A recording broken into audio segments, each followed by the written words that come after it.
Tamanandasya Gyananjana Salakaye Chaksur Unmilitam Yena Tasmai Sri Guruve Namaha Sri Chaitanya Mano Bhistam Stapitam Yena Bhutale Swayam Rupa Kadamayam Tadati Swapadandikam Vandeham Sri Guru Sri Yuta Padakamalam Sri Gurun Vaishnavamscha Sri Rupam Sahagajatam Sahagana Raghunatam Vitam Tam Sajivam Sadvaitam Sadvadhutam Parijana Sahitam Shri Krishna Chaitanya Devam Sri Radha Krishna Padan Sahagana Lalita Sri Vishakavitamscha He Krishna Karuna Sindhu Dina Bandhu Jagatpate Gopesha Gopika Kantam Radha Kanta Namostute Tapta Kanchana Gaurangye Radhe Brindavaneshwari Rishabhanu Sute Devi Pranamami Hari Priye Panchakalpatibhyascha kripasindhubhyevacham patitanam bhavanebhyo vaishnavebhyo namo namaha Sri Krishna Chaitanyam Prabhu Nityananda Sri Advaita Gadadhar Sri Vasari Gaur Bhaktavinda Hare Krishna Krishna Krishna Hare Hare Hare Rama Rama Rama Hare Hare Hare Krishna Krishna Krishna Hare Hare Hare Rama Rama Rama Hare Hare Hare Krishna Krishna Krishna Hare Hare Hare Rama Rama Rama Hare Hare Tesam satatayuktanam bhajatam pratipurvakam dadami buddhi yogam tam yena mamupayantite. Hare Krishna.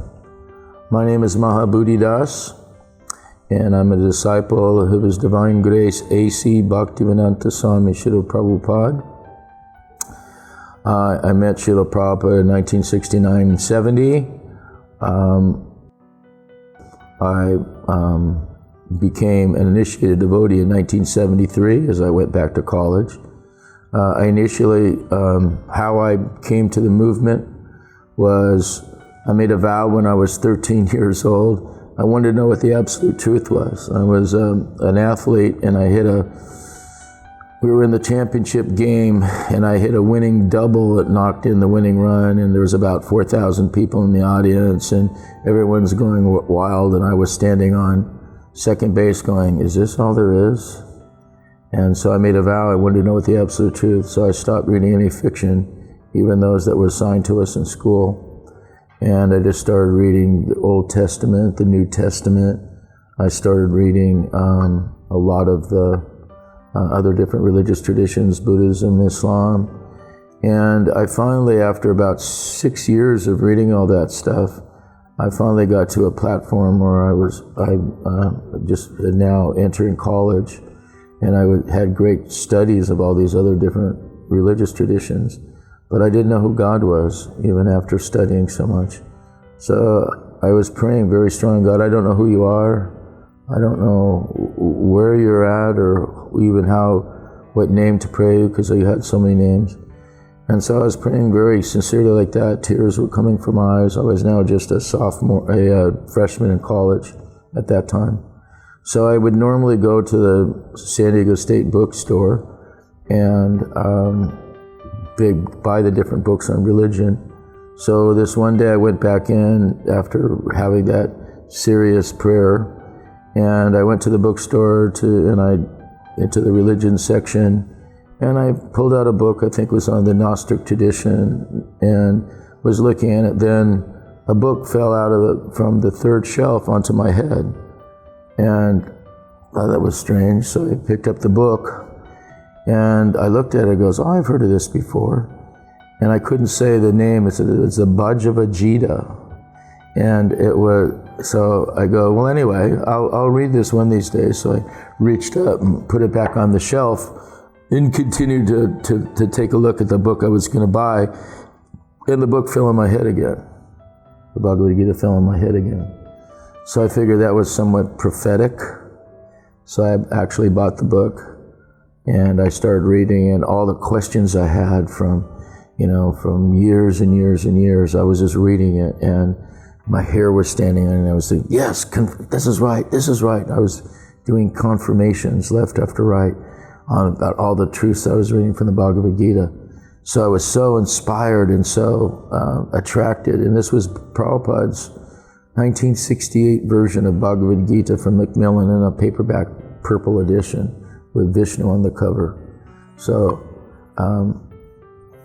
anyway, as I read it, and as I was walking home within that same week, as I read the book, I was walking back from the campus back to my apartment, which was close by, and I saw a strange dressed person with who we now know was wearing a dhoti and a kurta, but I had not seen anyone wearing a dhoti and kurta before. And this was way back in the later 60s, in the 1969, 1970. And so I kind of was moving to the left. The guy was about 50 yards in front of me, and I kept moving over the left, so I thought, I saw him in the corner of my eye, but I wasn't really interested in getting involved with him. And he started making a beeline toward where I was at, and I kept moving over farther, and it kept coming closer. And so finally he gets up in front of me, and I stopped, and he said, Hare Krishna. And I went, hello. And he pulled out a mantra card. He said, you're supposed to chant this. And I looked at the card, chant what? He said, Hare Krishna, Krishna Krishna, Hare Hare, Hare Rama, Rama Rama, Hare Hare. So I said, okay. And he gave me the card, and he says, no, really, you're supposed to chant this. I'm giving this to you. I said, okay. So anyway, he then walked on, and I walked a few steps farther, and I was going to ask a question. I was going to go, okay, let me find this guy back and ask a question. And I turned around, there was nobody there. So anyway, I think that was interesting. After the book falls in your head a couple times, and then the next person gives you a mantra card to chant Hare Krishna, and it's not there. So I started chanting Hare Krishna. Just said, okay, on the way home, I thought, let me just chant it. So I started chanting Hare Krishna back then for the first time and never stopped afterwards. So after I read the Bhagavad Gita, I said, this is wonderful, this is great, this is the real, I think I found what I've really been looking for in life. But I never heard of this A.C. Bhaktivedanta Swami, never heard who he was. So then I decided I'm going to challenge him. I'm going to find out if he's a real guru before I surrender or do anything. So I said the first thing I would do is okay, I'm going to make four determinations of that, that he has to pass to be able to be accepted as a guru. And then I also felt, well, look, if we're going to do this right, I'm going to have to trust in God, whoever he is. And because I was semi-wealthy, I said, I'm just going to go out to the road, out to the freeway and hitchhike, and there shouldn't be a problem getting there just by hitchhiking. And I never hitchhiked before because I had cars and stuff. So anyway, I go out to the freeway, and while I was thinking what questions I was going to ask, and I stuck out my thumb, and the second car came by San Diego State, which is where the university I was at, on the entrance to Highway 8. And where are you going? Stopped, and I said, I'm going to Watsika, I think it's Sepulveda or Venice, whatever, somewhere around there. And he goes, yeah, I'm going right there. So I never hitchhiked before, so I thought it was pretty interesting. So anyway, the guy drove me 2 hours from San Diego to Los Angeles, dropped me off in the corner of Watsika and Venice Boulevard right there. So I had to walk with half a block in. So as I got out, I walked a half a block in, then the temple was right there, but there's no one in the temple. So finally, this one kind of red-haired devotee comes out and says, "Hey, do you want to see Prabhupada?" And this was Shyam Sundar, who was here today. And he goes, I said, "Sure, that's my purpose." So he takes me around the back of the Los Angeles temple. There's a side entrance which goes up to Prabhupada's rooms. And he took me up into Prabhupada's rooms. And now I had made previously a determination that here's what the questions that you're going to have. You're going to have to know, what is the absolute truth? You have to know, what is the process of the absolute truth? Not bad so far. You're going to have to read my mind. Of course, this was in the 60s, so, and you're going to have to be able to predict the future. Why I chose those four, I don't know, but those were the four that would be the significant characteristics of whether or not he's going to be a real guru. So Shyam Sundar took me into Prabhupada's quarters, and there I was a football player, so my legs were too built up to sit in a lotus position. Even today, it still doesn't work. And I had long curly hair and my big shoulders, and I was, a linebacker. So, but I went in and I tried to sit in the back, and I noticed there was just a bunch of sticks all over this room. I had no idea what dundas were. There was just people dressed in saffron, a couple people in white, and a bunch of sticks up in there. I didn't know if those were weapons or what the heck they were. So. Anyway, I'm sitting back there, kind of struggling to sit in a lotus position, which I didn't do very well. Anyway, there was some of the devotees were crying because Prabhupada's tape, or one of the Hare Krishna album tapes, was playing that Prabhupada had just made, and some of the devotees were crying, and I didn't really understand all that not too well. But I was determined I'm going to challenge Prabhupada. So as I went in, and Prabhupada looked around the room, the record stopped, and he looked around the room, left to right, and then he kind of looked straight at me, and he goes, "Why are you a Kripana?" Of course, I didn't know what a Kripana meant. I hadn't said anything, and I just thought, thinking, not saying, what's a Kripana? And then Prabhupada said, "Kripana means miser." And he said, "You have abilities, you have knowledge, you have abilities, but you're not using them for Krishna, therefore you're a miser, opposite of Brahmana." And he started explaining, what is the goal of life? The nature is that there's service to Krishna, and Krishna is the Supreme Lord, and that the process is Bhakti Yoga, and there were the different processes, Shravanam, Kirtanam, Smaranam, Vishnu Sevanam, all the 9 different processes, so Prabhupada was going through those. I didn't even open my mouth. He's just like knocking off my list one after the other, boom, boom, boom, boom. And then, so finally I got to the last point, and I'm still angered that he called me a miser. He's calling, I don't know.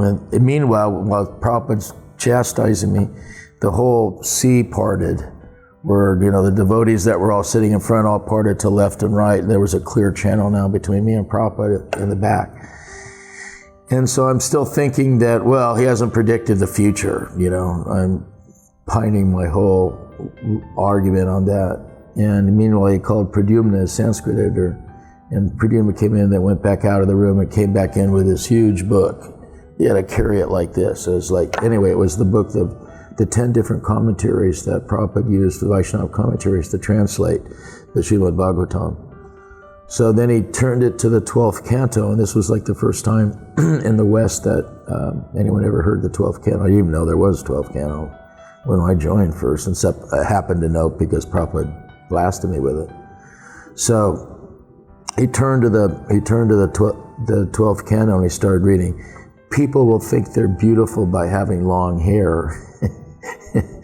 And then he started, "There'll be no justice without money." He said, "There'll be no food grains, fruits and sugar and grains will all be gone. People will end up, what else I see? People will be cannibals at the end, and if you live to be a ripe age of 20 or 25, they'll be considered a ripe old man." So quite shocking, and I was still angered, even though Prabhupada, I went in to challenge him, and Prabhupada completely defeated me. without even opening my mouth. But I was so puffed up that I was still angered. He called me a miser. Anyway, the session ended very shortly right at that point. And then Prabhupada went up to his room, and I ran out before anyone could talk to me because no one knew who this guy was. All the devotees there, who's that guy? Had never seen me before. So I ran down the stairs out into the parking lot, out to the street again, stuck my thumb out, and the second car came back in, and he said, "Where are you going?" "I'm going to my parents' house in Los Alamitos." And the guy drove me right to my house. So I thought this hitchhiking is pretty good because they drive you wherever you want to go. I'd never done it before. Anyway, while I got home, I was thankful in one sense because I spent 6-7 years searching through all the different religious traditions to find something that I felt was true. At the same time, I was angered at Prabhupada for calling me a miser. Then, while I was like showering, I was debating to myself back and forth, and I just figured that, all the stuff you requested, he just soundly defeated you. You should just accept it, and I wasn't used to being defeated. In my college, I was able to defeat anyone in logical arguments.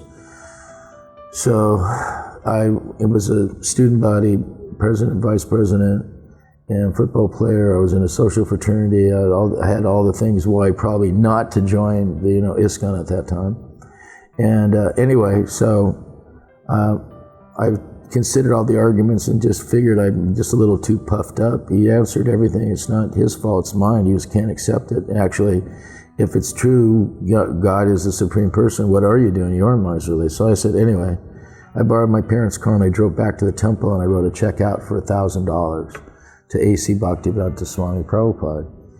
And in those days, that was a huge donation. If you got a donation of like $25, $30, it was like big news, in front of the deities like that. So I gave a donation of $1,000 and so I wrote the check out, and Karandar said, who was the GBC there, "Oh, take this up to Prabhupada." I said, "No, that's okay. I already got beat up once, So little frightened Prabhupada because he was hard, bold, which is exactly what I needed. I'm kind of a Kshatriya type person, so I couldn't take any wishy-washy stuff. So Prabhupada boldly defeated me, and I wrote my check of surrender. And so anyway, so Karandar said, "At least wait here." And he took the check up to Srila Prabhupada, and he came back down a few minutes later and he said, "Prabhupada said that you have understood." So that's the time when I accepted Prabhupada as my spiritual master. It was interesting at that point, a little bit later, I started preaching as a bhakta in the San Diego temple, and but Krishna allowed about 10 people became devotees that I preached to, and I still was Bhakta Randy. And so one day we flew up with Bhakta Das, who was the president of San Diego ISKCON, and we flew up to San Francisco for the Rath Yatra. And there, there's more stories that I tell. I'm not going to tell them all, but we went to. We were along the side of Subhadra carts, and Prabhupada was on the Subhadra cart, and everyone was a wild, Rath Yatra, everyone's chanting. So the Subhadra cart stops, and Prabhupada gets down off the cart, and then I was on the side. He taps me on the shoulder. I didn't even know he recognized me. Taps me on the shoulder and told me to come with him.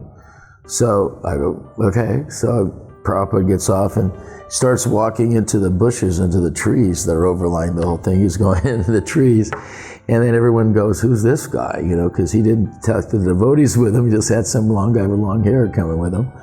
And so I went back in, and they're all passing me, a jug of water and a bowl and towels and stuff like that. Prabhupada went into the bushes and passed water, washed his hands, gave him a towel, put in a thing, patted me on the head, shoulder, "Come on, let's go." Until then he walked in and walked back onto Lady Subhadra's cart. So I was shocked he even remembered me. That was my first opportunity of service for Prabhupada. What we can take from some of the different Maya experiences was I spent 6-7 years seriously studying and practicing, austerity to want to know what the absolute truth is. So, I was told that it's not that you find, it is not that you find a spiritual master, but when the student is qualified, the spiritual master finds you. So, because I was searching, and because the truth was there, God, Krishna, in our was so kind that he made himself available to me, both in his book and sending me as pure devotee. So you don't have to be a big scholar. What you do have to be is very serious, understanding who are we. Since we know that we can understand spiritually, we're not this material, gross material body, that black, white, green, yellow, whatever. So, but who are we? So, spirit a lot of times is when you go through different religious traditions and different New Age kinds of things, they're sort of amorphous. They really don't have a real clear understanding. It's sort of very foggy. And what is a spirit? What is the nature? Here, this is a disciplic lineage that's coming down from Krishna himself through many millions of years, coming down the Brahma Madhva Gaudiya Sampradaya, from Lord Brahman to Narada to Vyasadeva, and all the way down through Lord Chaitanya and back down through the present day, of the truth being handed very carefully down from one branch to the other, where it's very the same thing as the very first person was told. So the truth is there that was spoken many millions of years ago. It's now available to here at this current day. Very rare, but how is it protected? It's protected in the hands of Krishna's devotees, God's devotees. He's not going to give his intimate association to someone who's inimical to him. So if you're seriously looking and really desiring to know who is God and what do you do and what is your spiritual life and how to enact it, then the nature of trying to understand this movement, this Gaudiya Sampradaya, this platform is coming down from Lord Chaitanya recently through Srila Prabhupada in this society, that you should take great advantage of it, because the truth only becomes available when you're really, really hungry for it, when you really, really want to know about it. So even though sometimes we see we're not so qualified to really want to know, that mercy even comes down from the Lord that gives us direction into actually wanting to inquire and engage back in his service. So this Krishna Consciousness movement, this is an opportunity for all human beings to be able to engage and reawaken their spiritual life, their eternal situation. So take it from me, don't dally. If you're serious, you should look seriously into this and chant Hare Krishna. Thank you.